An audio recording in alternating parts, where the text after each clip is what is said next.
मनुष्य का जीवन अत्यंत रहस्यमय है। प्रकृति भी रहस्य से भरी हुई है।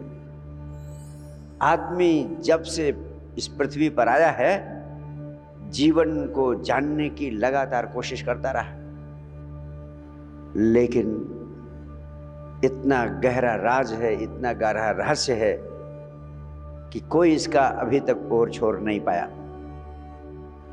जिसने जैसा जाना, जो जितना गहरे उतरा, उतना गहरे अपने अनुभव को व्यक्त करने की कोशिश की। इसी प्रक्रिया में इस पृथ्वी पर रहस्य को खोजने वाले, जीवन को खोजने वाले, जगत को खोजने वाले ऋषि हुए, मुनि हुए, अध्यात्म के इतने सारे खोजी दुनिया के कोने कोने में पैदा हुए। बुद्ध ने अपना अनुभव व्यक्त किया, महावीर ने अपना, कृष्ण ने अपना, क्राइस्ट ने अपना, और इन सब के अनुभव इतने अद्भुत थे कि देखने में लगा कि ये सारे एक दूसरे के विरोधी हैं। इतना विरोधी प्रतीत हुए कि उनके पीछे चलने वालों ने आपस में तलवारें भी खींच ली।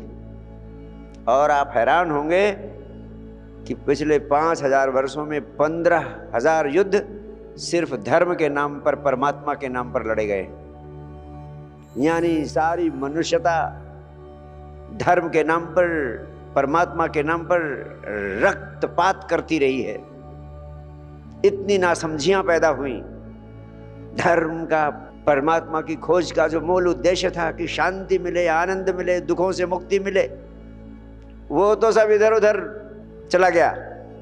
आदमी धर्म के नाम पर, परमात्मा के नाम पर रक्त रंजित हो गया, क्रोध से, ईर्ष्या से, शत्रुता से भर गया, समूह में, संप्रदायों में बढ़ता चला गया। 21वीं सदी बहुत बड़ी चुनौती का समय है। धर्म के नाम पर जो अंधविश्वास चलते आ रहे हैं, जो दम तोड़ती परंपराएं सारी पृथ्वी पर फैली हुई हैं, अब वह अपनी अंतिम सांसें लेने की अवस्था में पहुंच गई हैं। 21वीं सदी का वैज्ञानिक चित्त का आदमी अंधविश्वासों को, मरी मराई परंपराओं को, धर्म के तथाकथित घोषणाओं को स्वीकार करने की स्थिति में नहीं है। इसलिए जहां घोर भौतिकवाद बढ़ रहा है, वहीं धर्म के प्रति आस्था रखने वाले भी बहुत भ्रम में उलझ गए हैं, संदेह में उलझ गए हैं, किंग कर्तव्य विमूढ़ हो गए हैं। धर्म और अध्यात्म के प्रति पूरी आस्था रखने वाले भी नहीं समझ पा रहे हैं किधर चला जाए, क्या किया जाए, कैसे रहा जाए। और फिर 24 घंटे दौड़ता हुआ आदमी, उसके पास इतनी फुर्सत भी तो नहीं है। कैसे जाने सत्य क्या है, कैसे जाने शांति कैसे मिलेगी, कैसे जाने रास्ता कौन सा है। 21वीं सदी बहुत बड़ी चुनौती की स्थिति पैदा कर रही है। आने वाली संतानें, वर्तमान में जीने वाली संतानें रास्ते की तलाश में भटक रहे, कहीं इधर जाते, कहीं उधर जाते। मजबूरी में उनके पास ना समय है, ना उनके पास समझ है, जिसके कारण जो रास्ता उन्हें पकड़ा दिया जाता है परंपरा से, उस रास्ते को पकड़ने को मजबूर हो जाते हैं। और वो रास्ता है आधा संदेह, आधी श्रद्धा, जो कि व्यक्ति को कहीं नहीं पहुंचाता है।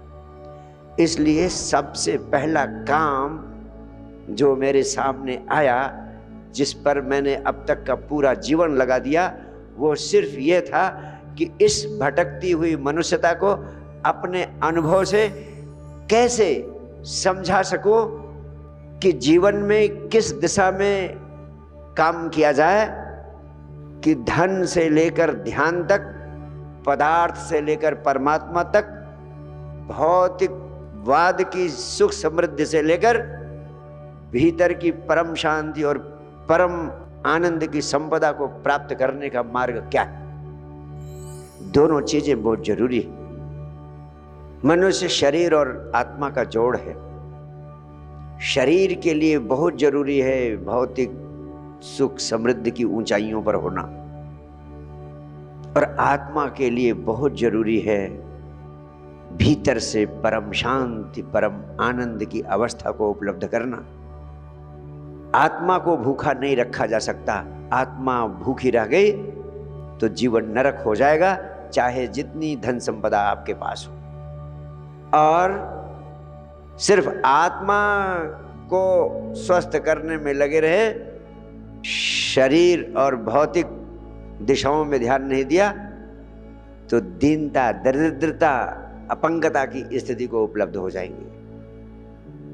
भौतिक जीवन और भीतर की शांति और आनंद को उपलब्ध कराने वाला आध्यात्मिक जीवन कैसे मिले, इसीलिए मैंने गीता, कुरान, बाइबल, जंदावस्था, धम्मपद और दुनिया के जितने संबुद्ध पुरुषों ने अपनी खोज, अपनी तलाश के द्वारा अभिव्यक्तियां दी थी, सबको गहरे में तलाशा, गहरे में खोजा, तो जिस निष्कर्ष पर निकला उसे मैंने साइंस डिवाइन के 3 महामंत्रों के माध्यम से दुनिया को अर्पित करने की चेष्टा की।